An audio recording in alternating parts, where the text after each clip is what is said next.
বিশ্বকর্মা পুজো, এবং এই পুজো শুরু হওয়া মানেই হচ্ছে আমাদের যে দুর্গা পুজো, সেই দুর্গা পুজোর আগমনীর যে বার্তা, সেই বার্তা দেয়। এবং সামনেই রবিবার দিনকে মহালয়া, তারপরেই দুর্গা পুজো। এবং দুর্গা পুজোর প্যান্ডেল নিয়ে ইতিমধ্যে বিভিন্ন জায়গায় সাড়া ফেলেছে। আমরা দেখেছি বিভিন্ন মণ্ডপকে পুলিশ নোটিশ দিচ্ছে যে কেন এই ধরনের দুর্গা পুজোর মণ্ডপ হচ্ছে। তার মধ্যে অগ্রণী হচ্ছে সন্তোষ মিত্র স্কোয়ারকে বারবার নোটিশ দেওয়া হচ্ছে, তারা একটা বিতর্কিত সাবজেক্টের ওপরে মণ্ডপ তৈরি করছেন বলে। এখন প্রশ্ন হচ্ছে, কালীঘাটে মুখ্যমন্ত্রী মমতা ব্যানার্জির বাড়ির খুব কাছে হাওয়াই চটির একটা প্যান্ডেল হচ্ছে, সেই ব্যাপারে আপনার কি অভিমত, আপনি কি মনে করছেন? দেখুন, একটা কথা বলি, দুর্গাপূজা হচ্ছে আমাদের সারা বিশ্বের, এই আমাদের সনাতন ধর্মে বা বিভিন্ন ধর্মের মানুষদের একটা বড় উৎসব। আজকে এই দুর্গাপূজাটাকে নিয়ে মানুষ ছেলেখেলা করছেন মা দুর্গাকে নিয়ে। মা দুর্গা মানে হাওয়াই চপ্পলের উপর দাঁড়িয়ে মানে মা আসবেন, মা বসবেন। অ্যাকচুয়ালি ঘটনা হচ্ছে কি, এটা কালীঘাটে করার কারণটা হচ্ছে কি, ওনার কাছে খুব যাওয়ার জন্য বা ওনার কাছে কিছু ভালো বার্তা যাতে যায়। ওনার খুব কাছের মানুষ, হ্যাঁ, ওনাকে খুব ভালোবাসেন, উনি হাওয়াই চপ্পল পরেন আমাদের সিএম।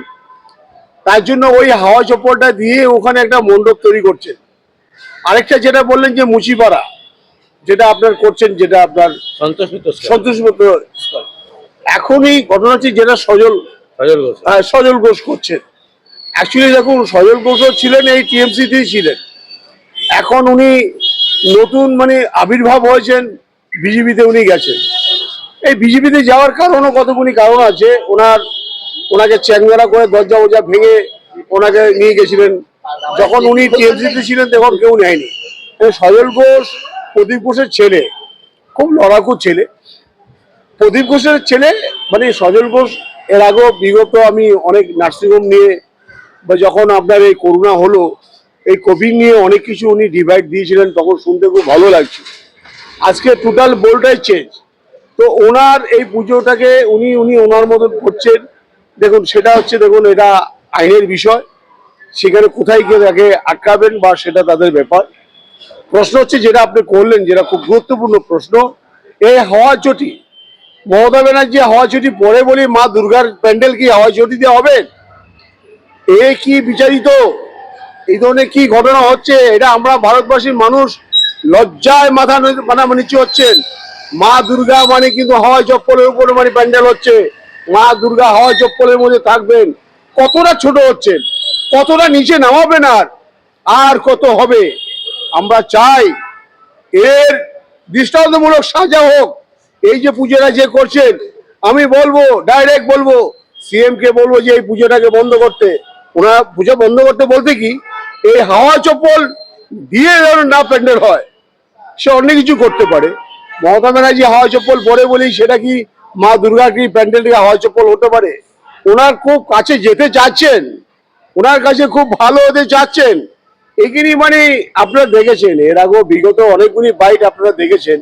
অনেক তৃণমূলের ছোট বড় মাঝারি সব নেতারা অনেক কিছু মিডিয়াতে ভুলভাল কথাবার্তা বলে হাইলাইট হতে যাচ্ছেন, যেটা মমতা ব্যানার্জির কাছে খুব কাছে হয়, যাতে অভিষেক ব্যানার্জি বলে বাহ বাহ খুব ভালো বলছেন, খুব ভালো করছেন। অ্যাকচুয়ালি ঘটনা তা নয়, যেটা করছেন এটা খুব দৃষ্টান্তমূলক মানে সাজা হওয়া উচিত।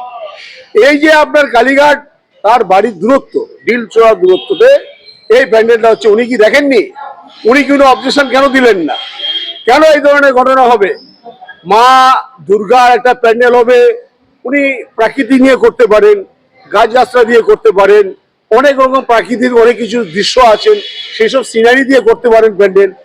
মা দুর্গা মানে তার হাওয়াই চপ্পল, মমতা ব্যানার্জি হাওয়াই চপ্পলে মা দুর্গা, ভাবতে হবে এটা।